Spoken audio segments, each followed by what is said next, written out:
सो hello दोस्तों, अज आप सामने हाजिर होए हाँ एक मोस्ट इंपॉर्टेंट जिहड़ा कि अपना टॉपिक आ कि एक मोस्ट इंपॉर्टेंट डाउट आ, सब तो जरूरी डाउट आ जिहड़ा कि मैक्सिमम बच्चों को डाउट रहिंदा गा कि प्रीएम्बल अपने भारत के कॉन्स्टिट्यूशन का पार्ट है कि नहीं। अगर है तो आप इहदे विच शोध कर सकते हैं, आप अमेंडमेंट कर सकते हैं। अगर कर सकते हैं तो किस बेस ते ये होया, अगर नहीं कर सकते तो किस बेस ते होया। ये क्वेश्चन अपना फ्रेम होंदा एग्जाम दे विच ਤੇ ਆਪਾਂ ਪੂਰਾ मतलब कि ਦੇਖਾਂਗੇ ਪ੍ਰੋਪਰ ਇੱਕ ਐਵੀਡੈਂਸ ਦੇ ਵਿੱਚ ਕੇਸਿਸ ਦੇ ਵਿੱਚ ਕਿ ਇਹਨੂੰ ਕਿੱਦਾਂ ਆਪਾਂ ਕਿਹਾ ਗਿਆਗਾ ਕਿ ਪਾਰਟ ਨਹੀਂ ਹੈਗਾ ਤੇ ਕਿੱਦਾਂ ਕਿਹਾ ਗਿਆਗਾ ਪਾਰਟ ਹੈਗਾਗਾ ਆਪਣਾ ਪ੍ਰੀਐਮਬਲ ਕਨਸਟੀਟਿਊਸ਼ਨ ਦਾ। ਓਕੇ, ਸੋ ਦੇਖੋ ਆਪਣੇ ਕੋਲੇ ਕੁਐਸਚਨ ਕੀ ਆਉਂਦਾਗਾ, preamble is a part of constitution. ਕੀ ਪ੍ਰੀਐਮਬਲ ਆਪਣੇ ਭਾਰਤ ਸੰਵਿਧਾਨ ਦਾ ਪਾਰਟ ਹੈਗਾ?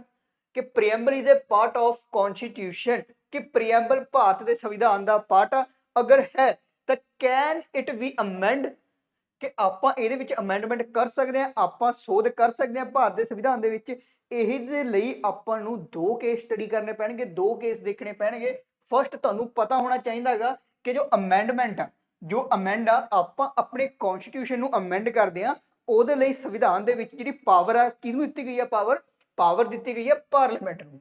ਸੋ ਉਰੇ ਆਪਣੇ ਕੋਲੇ ਕੁਐਸਚਨ ਫਰੇਮ ਹੁੰਦਾ ਕਿ ਜੋ ਪਾਰਲੀਮੈਂਟ ਆ ਕਿਹੜੀਆਂ ਤਿੰਨ ਚੀਜ਼ਾਂ ਨੂੰ ਮਿਲ ਕੇ ਬਣਦਾ। ਸੋ ਪਾਰਲੀਮੈਂਟ ਆਪਣਾ ਬਣਦਾ ਹੈਗਾ प्रेसिडेंट ऑफ इंडिया,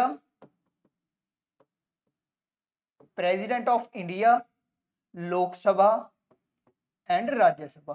सो जो पार्लीमेंट के ये मैंबरस ने इन्हों को पावर हैगी कि आप जो कॉन्स्टिट्यूशन है अपना संविधान आ, संविधान को अमेंड कर सकते हैं। इन्हों को बिल पास होंगे, साइन होंगे, इस तो बाद आप कोई भी अपना जो कि रूल है रेगूलेशन लिया सकते हैं अपने संविधान के कुछ ऐड भी कर सकते हैं तो कुछ आप हटा भी सकते हैं मेजोरिटी ਦੇ ਨਾਲ ਇਹ ਪਾਸ ਹੁੰਦਾ। ਓਕੇ, ਸੋ ਇਹ ਜਿਹੜੀ ਪਾਵਰ ਆ ਪਾਰਲੀਮੈਂਟ ਕੋਲੇ ਇਹ ਕਿਹੜੇ ਆਰਟੀਕਲ ਦੇ ਵਿੱਚ ਆਈ ਆ? ਇਹ ਆਰਟੀਕਲ ਦੇ ਵਿੱਚ ਆਈ ਆ 368। ਓਕੇ, 368 ਆਰਟੀਕਲ ਦੇ ਵਿੱਚ ਇਹ ਪਾਵਰ ਹੈ ਕਿ ਆਪਾਂ ਸੰਵਿਧਾਨ ਦੇ ਵਿੱਚ ਅਮੈਂਡਮੈਂਟ ਕਰ ਸਕਦੇ ਹਾਂ। ਓਕੇ, ਸੋ ਹੁਣ ਆਪਾਂ ਕੁਐਸਚਨ ਦੇ ਉੱਪਰ ਆਉਣੇ ਆਗੇ।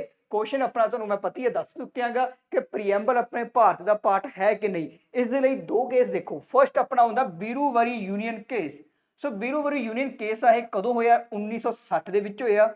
1960 ਦੇ ਵਿੱਚ ਇਹ ਕੇਸ ਆਇਆ। ਇਸ ਕੇਸ ਦੇ ਵਿੱਚ ਜਿਹੜੇ ਕਿ ਆਪਣੇ ਜੱਜ ਸੀ ਸੁਪਰੀਮ ਕੋਰਟ ਦੇ, ਉਹਨਾਂ ਨੇ ਕਿਹਾ ਸੀਗਾ ਕਿ preamble is not a part of constitution, ਕਿ ਜੋ ਪ੍ਰੀਐਮਬਲ ਆ ਭਾਰਤ ਦਾ ਪ੍ਰੀਐਮਬਲ ਆ ਉਹ ਕਨਸਟੀਟਿਊਸ਼ਨ ਦਾ ਪਾਰਟ ਨਹੀਂ ਆ। ਤੇ ਆਪਾਂ ਅਗਰ ਉਹ ਪਾਰਟ ਨਹੀਂ ਆ ਤਾਂ ਆਪਾਂ ਉਹਨੂੰ ਅਮੈਂਡ ਵੀ ਨਹੀਂ ਕਰ ਸਕਦੇ। ਓਕੇ, ਕਿਉਂਕਿ ਆਪਾਂ 368 ਵਿੱਚ ਦੇਖਿਆ ਕਿ ਪਾਰਲੀਮੈਂਟ ਕੋਲ ਪਾਵਰ ਆ ਓਨਲੀ ਕਨਸਟੀਟਿਊਸ਼ਨ ਦੀ ਅਮੈਂਡ ਕਰਨ ਵਾਸਤੇ, ਤੇ ਉਰੇ ਜਿਹੜਾ ਪ੍ਰੀਐਮਬਲ ਉਹ ਪਾਰਟ ਹੀ ਨਹੀਂ ਆ, संविधान का हिस्सा ही नहीं आ। अगर संविधान का हिस्सा नहीं है तो आप अमेंडमेंट भी नहीं कर सकते, आप शोध भी नहीं कर सकते। ये किस बेस से कहा गया?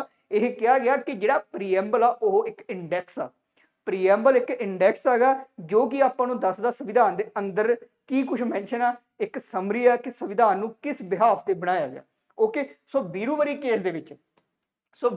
केस के कहा गया कि अपना जो प्रीएम्बल है is not a part, preamble हिस्सा नहीं है तो इनू अमेंडमेंट नहीं किया जा सकता, ये शोध नहीं की जा सकती क्योंकि प्रीएम्बल आ एक अपना की है प्रीएम्बल है जो अपना एक इंडैक्स आ। ओके, हुण सैकेंड केस आता जो कि बहुत इंपॉर्टेंट केस आ।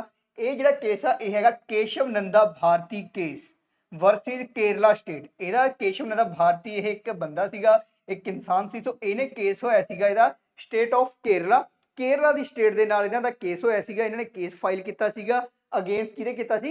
केरला गौरमेंट के अगेंस्ट कीता सी। सो कदों कीता सी? इह कीता सी 1973 दे विच। 1973 दे विच कहा सी। सो इस केस दे विच सुप्रीम कोर्ट ने कहा सीगा कि preamble is a part of constitution, कि जो प्रीएम्बल है जो संविधान का प्रीएम्बल आ प्रस्तावना संविधान का हिस्सा है। सो ये की कहा गया केशव नंदा भारती केस दे विच कि जो प्रीएम्बल आ वो अपने संविधान का हिस्सा है, पार्ट ऑफ कॉन्स्टिट्यूशन। अगर पार्ट है तो आप अमेंड कर सकते हैं। ओके, आप अमेंड कर सकते हैं अगर पार्ट है। सो हुण क्वेश्चन आता ऐदा का की होया कि ये कहता कि अपना जिहड़ा कि कॉन्स्टिट्यूशन का प्रीएम्बल पार्ट है। सो देखो इस केस दे विच की होया सीगा कि बच्चों इस केस दे विच होया सीगा कि जिहड़े अपने जज बैठे सी, जज कह रहे हैं कि जिहड़ा प्रीएम्बल है इंडिया का प्रीएम्बल आ, इंडिया का प्रीएम्बल भी आप अडॉप्ट किया, इनैक्ट किया। ओके, जिद्दां कॉन्स्टिट्यूशन के अपने फीचर्स ने कि आप जिहड़ियां अलग अलग अपने फीचर्स ने, अलग अलग चीज़ां ने आप अदर्स जिहड़ियां कंट्रियां ਉਹਨਾਂ ਦੇ ਸੰਵਿਧਾਨ ਤੋਂ ਲਈਆਂ ਗਈਆਂ ਉਧਾਰ ਲਈਆਂ ਬੋਰੋ ਕੀਤੀਆਂ ਨੇ। ਉਦਾਂ ਹੀ ਕਹਿੰਦੇ ਪ੍ਰੀਐਂਬਲ ਹੈਗਾ ਜਿਹੜਾ ਪ੍ਰੀਐਂਬਲ ਦੇ ਹਿੱਸੇ ਨੇ, ਪ੍ਰੀਐਂਬਲ ਦੇ 3 ਵਰਡਸ ਨੇ ਜਿਹੜੇ ਕਿ ਆਪਾਂ ਫ੍ਰੈਂਚ ਤੋਂ ਲਿਆ ਗਏ, ਫ੍ਰੈਂਚ ਰੈਵੋਲੂਸ਼ਨ ਤੋਂ ਲਿਆ ਗਏ, ਇੱਕ ਵਰਡ ਆਪਾਂ ਰਸ਼ੀਅਨ ਰੈਵੋਲੂਸ਼ਨ ਤੋਂ ਲਿਆ ਗਾ। ਸੋ ਐਦਾਂ ਕਹਿ ਰਹੇ ਹੈਗੇ ਕਿ ਜਿਹੜੇ ਆਪਾਂ ਪਾਰਟਸ ਨੇ ਉਹਦੇ ਉਹ ਆਪਾਂ ਕੀ ਕਰਿਆ ਬੋਰੋ ਕੀਤੇ ਹੈਗੇ, ਆਪਾਂ ਉਧਾਰ ਲਿਆ ਗਏ ਕਿ ਐਦਾਂ ਹੀ ਜਿੱਦਾਂ ਆਪਾਂ ਪ੍ਰੀਐਂਬਲ ਦੇ ਪਾਰਟ ਬੋਰੋ ਕਰੇ ਹੈਗੇ ਐਦਾਂ ਹੀ ਆਪਾਂ ਕਨਸਟੀਟਿਊਸ਼ਨ ਦੇ ਪਾਰਟ ਵੀ ਬੋਰੋ ਕੀਤੇ ਹੈਗੇ। ਸੋ ਕਹਿ ਰਹੇ ਹੈਗੇ ਕਿ ਆਪਾਂ ਅਦਰਸ ਪਾਰਟ ਵਾਂਗੂ ਹੀ ਇਨੈਕਟ ਦੇ ਅਡਾਪਟ ਕੀਤਾ, ਇਸ ਲਈ ਇਹ ਵੀ ਆਪਣਾ ਕੀ ਹੈਗਾ ਪਾਰਟ ਆਫ ਕਨਸਟੀਟਿਊਸ਼ਨ ਕਿ ਪ੍ਰੀਐਂਬਲ ਵੀ ਆਪਣਾ ਪਾਰਟ ਆਫ ਕਨਸਟੀਟਿਊਸ਼ਨ ਆ। ਓਕੇ, ਸੋ ਲੇਕਿਨ ਇਸ ਕੇਸ ਦੇ ਵਿੱਚ ਇੱਕ ਚੀਜ਼ ਹੋਰ ਮੈਂਸ਼ਨ ਕੀਤੀ ਗਈ। ਸੋ ਇਸ ਕੇਸ ਦੇ ਵਿੱਚ ਇੱਕ ਚੀਜ਼ ਹੋਰ ਮੈਂਸ਼ਨ ਕੀਤੀ ਗਈ ਕਿ ਆਪਾਂ ਅਮੈਂਡ ਤਾਂ ਕਰ ਸਕਦੇ ਹਾਂ, ਆਪਾਂ ਅਮੈਂਡ ਤਾਂ ਕਰ ਸਕਦੇ ਹਾਂ, ਲੇਕਿਨ ਆਪਾਂ ਜਿਹੜਾ ਬੇਸਿਕ ਸਟਰਕਚਰ ਆ ਜਿਹੜਾ ਕਿ ਪ੍ਰੀਐਂਬਲ ਦਾ ਪ੍ਰਸਤਾਵਨਾ ਦਾ ਬੇਸਿਕ ਸਟਰਕਚਰ ਹੈਗਾ ਉਸ ਨਾਲ ਕੋਈ ਛੇੜਛਾਨੀ ਨਹੀਂ ਕਰ ਸਕਦੇ। ਸੋ ਇਸ ਲਈ ਹੀ ਆਪਣਾ ਜਿਹੜਾ ਆਪਣਾ ਭਾਰਤ ਦਾ ਸੰਵਿਧਾਨ ਆ ਓਨਲੀ ਵਨ ਟਾਈਮ ਅਮੈਂਡ ਹੋਇਆ ਹੈਗਾ 42nd ਅਮੈਂਡਮੈਂਟ ਦੇ ਵਿੱਚ ਜਿਹੜੀ ਕੀ ਹੋਈ ਸੀ 1976 ਦੇ ਵਿੱਚ ਹੋਈ ਸੀ। ਤੇ ਇਸ ਅਮੈਂਡਮੈਂਟ ਨੂੰ ਕੀ ਕਿਹਾ ਜਾਂਦਾ ਹੈਗਾ, ਇਸ ਅਮੈਂਡਮੈਂਟ ਨੂੰ ਕਿਹਾ ਜਾਂਦਾ ਮਿੰਨੀ ਕਨਸਟੀਟਿਊਸ਼ਨ। ਸੋ ਮਿੰਨੀ ਕਨਸਟੀਟਿਊਸ਼ਨ ਕਿਹਾ ਜਾਂਦਾ ਹੈਗਾ, ਛੋਟਾ ਇਹਨੂੰ ਸੰਵਿਧਾਨ ਕਿਹਾ ਜਾਂਦਾ ਹੈਗਾ। 42nd ਅਮੈਂਡਮੈਂਟ ਜੋ ਕਿ 1976 ਦੇ ਵਿੱਚ ਹੋਈ। ਇਸ ਅਮੈਂਡਮੈਂਟ ਦੇ ਵਿੱਚ 3 ਵਰਡ ਐਡ ਹੋਇਆ, ਉਹ 3 ਵਰਡ ਕਿਹੜੇ ਸੀ ਤੁਸੀਂ ਕਮੈਂਟ ਬਾਕਸ ਦੇ ਵਿੱਚ ਦੱਸਿਓ। ਤੇ ਬੱਚਿਓ ਹੁਣ ਆਪਣੇ ਕੋਲੇ ਇੱਕ ਹੋਰ ਕੁਐਸਚਨ ਆਉਂਦਾ ਹੈਗਾ ਕਿ ਜਿਹੜਾ ਆਪਣੇ ਇਸ ਅਮੈਂਡਮੈਂਟ ਦੇ ਵਿੱਚ 3 ਵਰਡ ਐਡ ਹੋਏ ਸੀ ਉਸ ਦੇ ਬਿਹਾਫ ਤੇ ਆ ਕਿ ਅਗਰ ਆਪਾਂ ਆਪਣੇ ਸੰਵਿਧਾਨ ਨੂੰ ਅਮੈਂਡ ਕਰ ਰਹੇ ਹੈਗੇ, ਸੰਵਿਧਾਨ ਦੇ ਪ੍ਰੀਐਂਬਲ ਨੂੰ ਅਮੈਂਡ ਕਰ ਰਹੇ ਹੈਗੇ, ਉਹਦੀ ਕੋਈ ਬੇਸਿਕ ਸਟਰਕਚਰ ਹੈ ਜਿਹੜੇ ਕਿ ਉਹਦੇ ਵਰਡ ਆ ਉਹਨਾਂ ਨਾਲ ਕੋਈ ਛੇੜਛਾਨੀ ਨਹੀਂ ਹੋਊਗੀ, ਠੀਕ ਹੈ। ਸੋ ਉਹਦੇ ਕਰਕੇ ਹੀ ਇਹਨਾਂ ਨੇ ਕੀ ਕਿਹਾ ਕਿ ਜਿਹੜੀ ਇਹਨਾਂ ਦੇ ਵਰਡ ਨੇ ਆਪਾਂ ਉਹਨਾਂ ਦੀ ਸਟਰੈਂਥ ਵਧਾ ਸਕਦੇ ਆਂਗੇ, ਮਤਲਬ ਕਿ ਉਹਨੂੰ ਹੋਰ ਮਜ਼ਬੂਤ ਕਰ ਸਕਦੇ ਆ।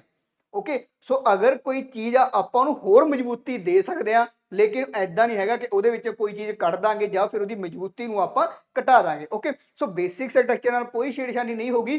ਅਗਰ ਉਹਨੂੰ ਆਪਾਂ ਨੂੰ ਸਟਰੈਂਥ ਪ੍ਰੋਵਾਈਡ ਕਰਾ ਰਹੇ ਹਾਂਗੇ, ਆਪਾਂ ਉਹਨੂੰ ਮਜ਼ਬੂਤੀ ਦੇ ਰਹੇ ਹਾਂਗੇ ਤਾਂ ਆਪਾਂ ਅਮੈਂਡਮੈਂਟ ਕਰ ਸਕਦੇ ਹਾਂ। Okay, so thank you so much ਬੱਚਿਓ। ਅਗਰ ਤੁਹਾਡਾ ਡਾਊਟ ਕਲੀਅਰ ਹੋਇਆ ਤਾਂ ਕਮੈਂਟ ਬਾਕਸ ਵਿੱਚ ਜ਼ਰੂਰ ਦੱਸਿਓ। Thank you.